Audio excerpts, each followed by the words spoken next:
is Nick with logosbynick.com, and in this episode of Inkscape Explained, I'm going to be going over text and wording and formatting text and installing fonts and all the different things you can do with text and wording in Inkscape. So let me close out of this and get started here in Inkscape. If you notice, I already have these windows open. Let me just close out of them so I can show you if you'd like to follow along with what I'm doing. This is the Align and Distribute menu up here. And then this is the Edit Objects, Colors, Gradients, and Stroke menu right here. And I like to work with these two menus open at all times. So let's get started with some text. Let me just make sure I'm zoomed in. Okay. We'll get started with some text. We got our text tool over here to the left. Create and Edit Text Objects. You click on that. And if you notice here, my defaults are set to use this font, this Text Gyre Adventure, or however it's pronounced. I have the default size at 40, and I have it set at bold and aligned to the left. So if you want to set defaults for yourself, you can set them right here. But make sure you do it before you type any text in, because if you type text in like this, then you go and change the font and the size. It's not going to save it as a default. And there's another way to save your default settings as well. I'll be going over that shortly. So I'm just going to create some random text here, a couple of lines of random text. And let's see what we can do with this now. So from the menu here, we got our fonts. You go to this drop down to pick the font. And I don't like using this because it's kind of like it's hard to go through there, and sometimes it could be a little slow if you have a slower computer. I like to use the text editor up here, which I'll be going over that in just a minute. So we could choose the size, these preset sizes over here, or you could just type in a manual size. Like, let's say I wanted to use something like 44.5. You could do that as well.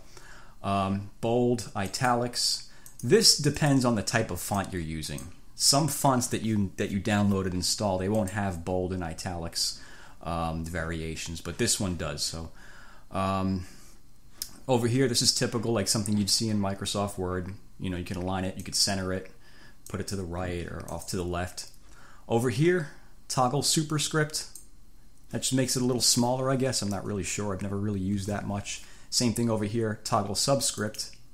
Does the same thing, but just it looks like, if you notice this little square right here, this little node, it tells you where it's aligned. So when I click that one, it's at the top left, but when I click this one, toggle superscript, this is at the bottom left. So I'm not sure what the difference between those is, but it's not really useful in my experience. So these are useful right here.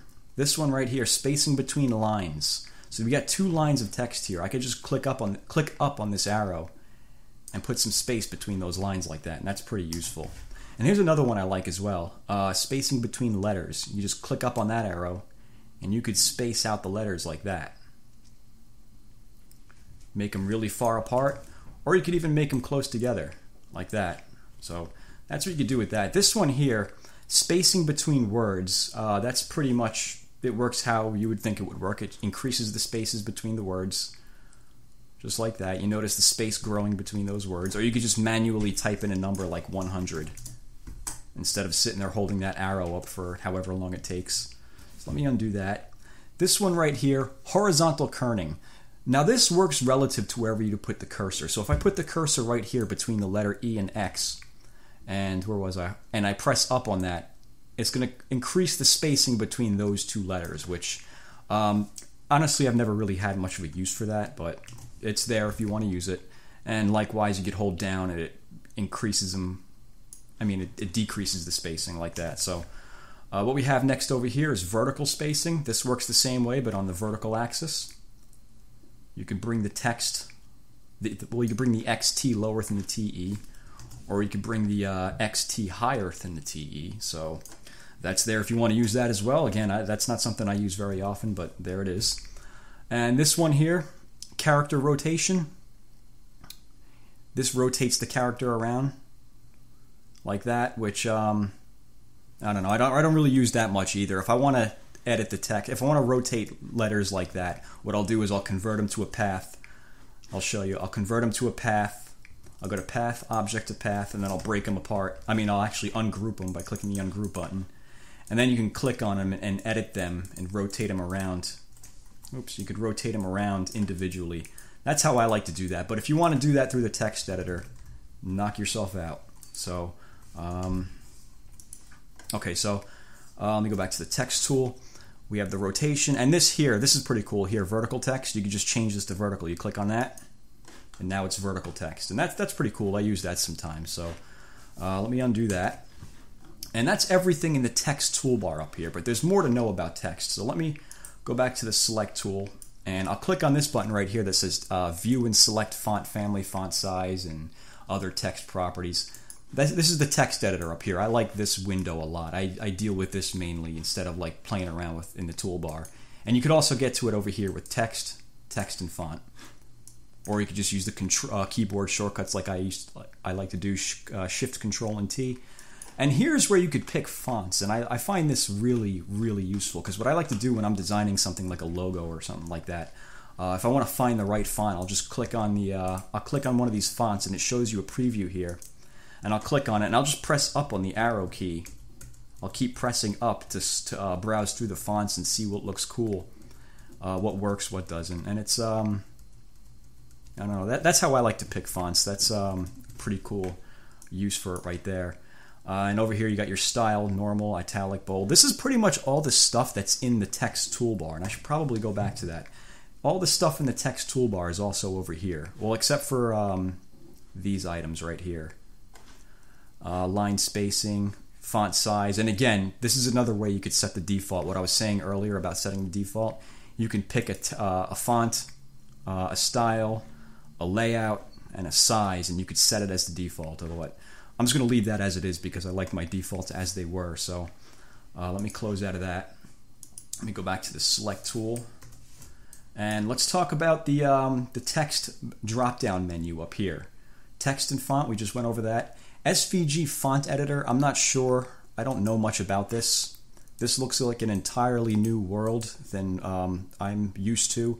This is I've never created a font or anything like that. I've created custom lettering for logos and stuff, but never created font files or anything. But I assume this is what you can do with this tool if you learn how to use it. But I don't know how to use that. I haven't found much documentation about it, but it's there if you want to experiment with it. And here, glyphs as well. Similarly, I'm really not sure what this works as. I've never really had a use for that either, but it's there if you want to look it up. And the rest of these are all pretty self-explanatory. Put on path. Now this is interesting, so let me show you an example of this. I'm just going to duplicate this, and I'm going to put this all on one line, like that. And let's say I want to take this text and put it in a circle. So I'm going to create a circle, like that. I'm going to take this text, and then I'll hold Shift and click on the circle, and I'll go to Text, Put on Path, and it puts the text around the shape of the circle. And that'll work with any other shape. It'll work with a square or a polygon or an ellipse or anything like that. So in this example, I just used a circle. Now, if I want to bring that text around so it's sitting on top, I'm going to click on the circle, not the text. Don't click on the text. Click on the circle itself, and then click on it again to get the rotation handles. And you could rotate the text around like that. And what's cool about this is you could even edit the text while it's on the circle like that. So I'll go to the text tool, and I'll click on the text, and we can edit this. We could change the style or change the size. I could change this to like 40 or something. I could change the spacing between the letters like that. That's pretty cool. And this all works the same way as it normally does when it's on the path. So let me go back to the select tool. I'm going to click on this circle now, and I'm going to hold Control and Shift and scale this down to show you. You notice that as the circle gets smaller, the text doesn't get smaller. It remains the same size. So this is something to keep in mind if you're ever creating like a logo or something that uses text in the form of a circle. So now let's say I want the start and the end of the text to align, to sit on the same horizontal plane. Well, I'll just click on the circle again to get the rotation handles and just rotate this around. And what I like to do is, there's probably a better way to do this, I'm not sure, but what I'm in the habit of doing is I'll go up here to these little measurement tools, and I'll click and drag to pull down a guide like that, and I'll put it somewhere near the edge of the two items, and then I'll just zoom in a few times by pressing plus on the keyboard, and I can rotate this circle around until it looks like they're both sitting equally close to the horizontal guide right there. And then once you're done, you could hover your cursor over the guide till it turns red. Press delete on the keyboard. Okay, now one thing to keep in mind is that when you have this text here, the shape of this text is reliant on this circle. So if you take that circle and you delete that, you just lost the shape of the text what you just had. So again, if you move the circle around, the text is going to come with it. And if you move the text, the circle doesn't move. But if you move the circle, the text will move. So that's one thing to keep in mind. If you ever want to see how it looks without this red circle, let me back up for a second. If you want to finalize this text, you can click on the text itself and go to Path, Object to Path, and now it's no longer text. Now it's paths with individual nodes, like a typical vector. So, and then you could take this and delete it, and there's your text. But if you'd like to keep it a text object while still on the circle here, what you could do is you can click on the circle and you could turn off the fill by clicking the X, and you'll be able to get a glimpse of how it looks without that fill color in the way. So just once you're done, make sure you fill it back in with the color. Otherwise, you won't be able to click on it again. Like, let me show you. It now has no fill and no stroke, that circle. So I'll click off of that. You notice I can't click on it. It's gone. I have to grab it by clicking and dragging over that entire area. And then it'll grab that invisible circle and the text, and I'll have to hold Shift and click on the text to deselect it. And then I could turn that back to being red. So that's how you could put text going around the outside of a circle. If you want to make this text going around the inside of the circle, what you could do is, let me just make this a little bigger, or else this won't work. What I'll do is I'll click on the circle, and I'll click the button right here that says Flip Selected Objects Vertically. And there it is. Now it's going on the inside of the circle. So let me actually lower that beneath the text. There we go. And again, you can click on this again, rotate it around, make it look however you'd like. And if you want to remove the text from the path, you can just go to Text, Remove from Path, like that. And that's pretty much how that works. Let me fix the spacing of that. And let me see what's next here. Text, Flow into Frame. This is pretty useful. Let me generate a bunch of text here. I'm going to go to Extensions, Text, and where is it? Lorem Ipsum. It's just going to generate a couple of paragraphs of this Lorem Ipsum gibberish. Let me close out of that. So let's say you have let's say you're designing like a flyer or a brochure or something, and you have all of this copy here. Like the client sent you this copy, and this needs to be what's in the brochure. Well, what you could do is, let me create a rectangle. Let's say this is one of the panels of the brochure right here, right? This includes, we'll just pretend that there's a bleed in a safe area and everything. What you could do is you could take this text. Actually, let me make this a little bigger. You take this text, I'm going to raise it to the top. I'll hold Shift and click on that rectangle and go to Text, Flow into Frame. And it flows the text into the shape of that object, which is really useful. I use that often myself. Let me undo that. Another thing you could do, which is pretty cool, let me bring down the size of this. You could use this as multiples. Let me make a few copies of this. I'll make 4 copies. I'll space them out evenly. I don't know what happened to this window. Put that back. Okay, so they're spaced out evenly. And I'll unify them together so it's one object. I'll go to Path, Union, right? Then I'll take the text, and again, just make sure it's raised to the top. And I'll hold Shift and click on these panels right here and go to Text, Flow into Frame. And that's pretty cool. It flows it into all of that. And one thing you have to be mindful of, if you notice here, some of the text got cut off because the object was too small. So I'm going to take this object and make it a little bigger so the rest of the text flows in there. So whenever you're doing this, just make sure to make the rectangle or whatever object it is you're using much bigger than what you think the volume of text will be. So, and again, to remove that, we can click on the text and just go to Text, Unflow. And there you go. It's back to being regular text like that. And this works with other shapes. You could do stuff like other than a square or rectangle. You can use a circle like that. Let me raise that to the top. Go to Text, put on Path. Oops, nope, wrong thing. Text, Flow into Frame. And you could put the text in the shape of the circle, which is pretty cool. And I could take that circle and turn off the fill, and we have text in the shape of that ellipse like that, which is that's pretty cool. So let me delete all of that. And let me see what's next here. We go to text, convert to text. I have no idea what this is. I think, like, from what it sounds like, you could take a text object, take a vector object and convert it to text, which I have no idea how that would work. And I tried searching for this. I couldn't find any information about this tool, but maybe I didn't look hard enough, so I'll just skip that for now. Remove manual kerns. Okay, so let me take this object here, this text object, and I'll go back to the text tool. I'll put the cursor between those letters. I'll increase the kerning, horizontal kerning like that. And then we can go to text, remove manual kerns, and it'll put it back to where it was. So that's pretty self-explanatory. Check spelling. It's a spell checker, pretty self-explanatory. So, like, let's say I spelled that as I accidentally hit a D at the end there. If I go to text, check spelling, it'll show you. It'll put a red box around the spelling error, and it'll give you options here. So that was supposed to be text. And then you got different languages to choose from as well, I believe. Text, make it text. You can ignore it. You can ignore it once, or you could just ignore it in general, or you can just click accept, and it'll change it. So that's a good thing to do, like when you're designing like a flyer and there's a lot of wording. And yeah, before you do that, just make sure to go to text and run a spell check, because sometimes when clients send you things, like they'll have typos in their copy and stuff. So it's good to have that spell checking tool.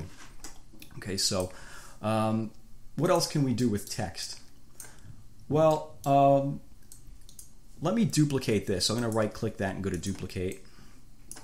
And let's say I want to like bend the path, like bend the text and give it different shapes. Well, in order to do that, I'm going to have to convert it to a path first. I'll go to path, object to path, and then I'll go to path effect editor. And from the drop-down, I'll choose bend. I'll click on add, and it'll give me bend. And I'll click on the edit on canvas tool, and it's going to give me this green line striking through the text. So I can just click on that green line and change the shape of it, and the text will take the form of however I shape that line, which is pretty cool to have. So that's one way you could edit text. Let me remove that.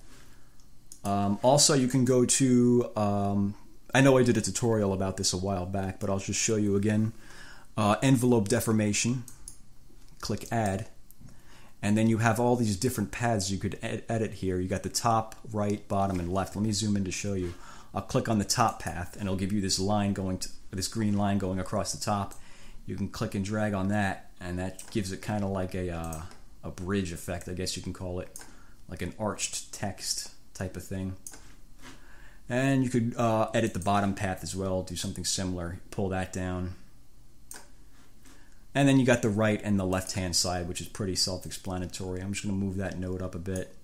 You can pull that line out like that, and this starts to get a little wacky. Let me do that. I'll edit that like that. And, all right, yeah, so there's that. I'll finalize that by going to path, object to path, close out of the path effect editor. And let's say if you ever wanted to create text like that for whatever reason, now you know. So I'm trying to think what else I could explain when it comes to text. Oh, fonts. Yeah, I wanted to talk about fonts a bit. To install fonts, I get this question a lot from you guys. A lot of you ask me, like, how do you install a font into Inkscape? Well, how it works is you don't install a font into Inkscape. You install the font into your system, into your operating system, and then the next time you open up Inkscape, it'll recognize that font in the directory. So let me minimize the window here and show you. Like, I just downloaded this font here as an example. Whenever you download a font online, they usually give you a .zip file. So I can click on this .zip file, and I got all of the different variations of the Open Sans font here. Open Sans Bold, I'll click on that. And what you're looking for is a .ttf file, either .ttf or .otf. And when you open it up, you're going to get this window right here. And this is pretty much the same on Windows as it is on Linux. So if you're using Windows, don't worry that this will be any different. With Mac, I'm not really sure. I don't have much experience with Mac. But once you open up the file, you can just click install, and it'll install that font into your system. And you'll want to go through and get all the variations. Like, here's the bold italic variation, the extra bold variation, Oh, that's pretty nice. I'm actually going to install that. The extra bold variation, and you have to click install for each one of them. Open sans italics, and you got all your variations there, which is pretty self-explanatory. So let me close out of that. And now if I go to Inkscape, whoops, if I go back into Inkscape and I go looking for that font, it's not going to be there. I just installed Open Sans extra bold. It's not there. I mean, I have the other Open Sans that I used previously, but it's not going to be there. Like I said, you have to close out of Inkscape and reopen it again. So let me close out of Inkscape, close without saving, open Inkscape back up. We're basically restarting Inkscape, and when we restart it, that font will be there now, or it should be anyway. Text, Open Sans, Ultra Bold, there it is. So that's how you can install new fonts to use for Inkscape. And what's cool is once you install that font, you'll have it everywhere on your system. You know, you'll be able to use it in like word processors. You'll be able to use it in GIMP and any other application where you need to use text. And one final thing I'd like to point out is that when you're creating something, like let's say you created a logo, right? And like let's say for whatever reason this is your logo here, right? This is finished. This is your logo. If you save this file as a .svg or a .pdf or a .anything, if you save this in any kind of editable file and you send it to somebody else, like another computer, not another computer, if you send it to somebody else or you send it to yourself using another computer, if you go to open up this file on that computer and you don't have this font installed, whatever application you're using is going to default into some other font. So if you ever want to send this file over to somebody to ensure that this text stays in this style, what you could do is just convert it to a path first. You just go to path, object to path, and now it's no longer a text object. It's now vectors. It's paths. So, and that will ensure that this will open the same on every other machine, whether or not they have this font installed. So. That pretty much covers it for using text with Inkscape. If you have any questions, let me know. And as always, thank you for watching.